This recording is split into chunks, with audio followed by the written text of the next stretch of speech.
In this video, I will be covering the new Yongnuo 56mm f1.4 lens, which is part of the Commander series, optimized for both photo and video. How's it going? My name's Jay, and I'm a pro photographer, licensed drone pilot, YouTuber, father of two amazing humans, and let's just get right into it. So this lens series is designed for APS-C mirrorless cameras, including Nikon, Fuji, and now Sony. So far, we have the 11mm, 23mm, 33mm, and now we have the 56mm, offering an 84mm equivalent focal length, making it ideal for subject separation such as portrait photography or talking head style video in particular. But it's also great for food photography and video, and product photography and video. Basically anything that can benefit from subject separation. So I used this lens with my Sony a6700 and recorded a ton of real-world footage for my Honda Pioneer 520 side-by-side review. I also used it for the product photography, and the results were really good overall, I would say. Priced at approximately $268 US, it aims to deliver high performance at a very budget-friendly cost, competing with lenses like the Sigma 56 f1.4 and the Viltrox 56 f1.4 in particular. With an aperture range of f1.4 to f16, this lens is a solid option for low light and super shallow depth of field. Its optical construction includes 10 elements in 9 groups. The aperture diaphragm offers 9 blades, and the autofocus system uses a digital stepping motor, providing both quiet and fast operation based on my extensive real-world testing. I've been using this lens for over a month now. It weighs a modest 368 grams, measuring 87mm in length, and it has a 58mm filter thread with weather sealing for outdoor use. Additional features include custom function buttons, a USB-C port for firmware updates, and a declickable aperture ring, enhancing its versatility.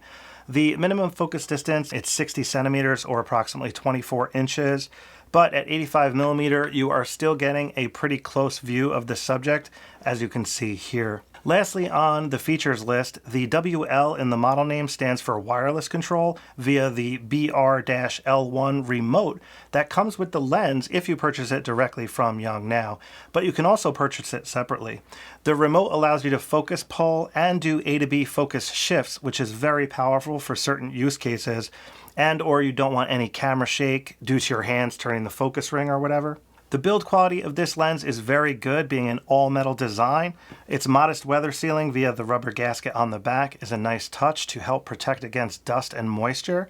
Ergonomically, it balances well on the Sony APS-C bodies like my a6700 here, and the focus ring feels really great. The declickable aperture ring feels decent and is particularly useful for video shooters, allowing smooth aperture throws if that is something you like to do from time to time.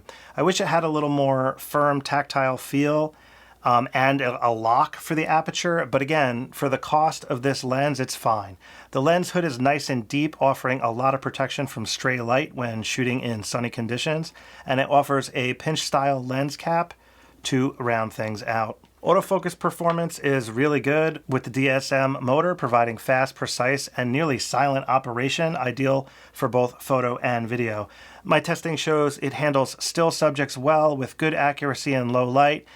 IAF works good on humans and dogs. For video, autofocus pulls are smooth with minimal steps, though some focus breathing is apparent, as you can see towards the edge of the frame. Interestingly, when using AF-C mode as opposed to AF-S mode for photography, the focus seems to speed up quite a bit, which is interesting. I actually don't mind this too much, as I would be using AF-C for anything that is moving fast anyways. I use AF-S for non-moving subjects mostly, so I did notice this when taking the food photos in particular. In hindsight, I should have just used AF-C the whole time and limited my focus area more. Image quality overall is very good, I would say, with sharpness being decent at f1.4 and great when stopped down, peaking around f4 to f5.6. Center sharpness is okay wide open, but the corners are noticeably soft. As you stop down, everything crisps up nicely. Same for contrast, as it's a bit flat wide open, and contrast crisps up as you stop down. For a portrait lens, this does not bother me too much, as the subject is usually going to be towards the rule of thirds lines or in the center area, and softer skin is a plus in some cases for sure. Bokeh is fairly good with a soft background blur, though not matching a full-frame 85mm lens, and some fringing in the specular highlights can be visible.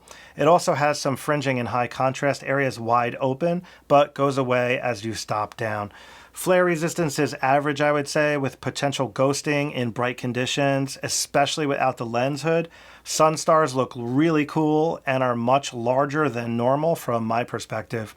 Pin cushion distortion is pretty bad when lens correction is shut off or when shooting raw quality, as you can see here. However, with the in-camera corrections enabled, it's very good when shooting JPEG or when recording video, as it's canceled out. And for raw shooters, you can easily fix this in post, so it's not much of an issue in my opinion, especially when you consider the overall cost and quality of this lens. So when compared to the Sigma and Viltrox, the Yongnuo lens offers a better overall value for those looking for some weather sealing and the additional features like the AF/MF switch, click and declick aperture ring function buttons, and the wireless remote control option. However, the Sigma and Viltrox are a bit sharper at f1.4 in the corners for sure, with the Sigma being the clear winner here.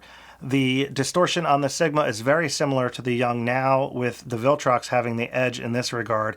The bokeh renderings are a bit cleaner on the Sigma and Viltrox as well, in my opinion, overall. Sigma wins the day as far as the minimum focus distance goes as well, which will allow you to get 50 centimeters or 1.6 feet from your subject, providing 0.14x magnification as opposed to 0.11x with the Viltrox and the Yongnuo.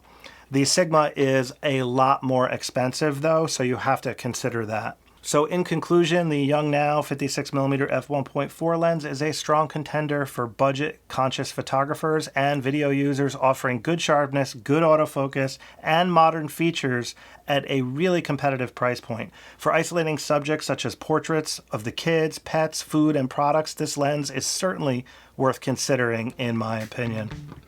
I really hope you got what you were looking for in this review, and please be sure to give a thumbs up if you liked the review, but what would be even cooler is if you hit that subscribe button as well. Alright, take care guys, I'll catch up with you next time.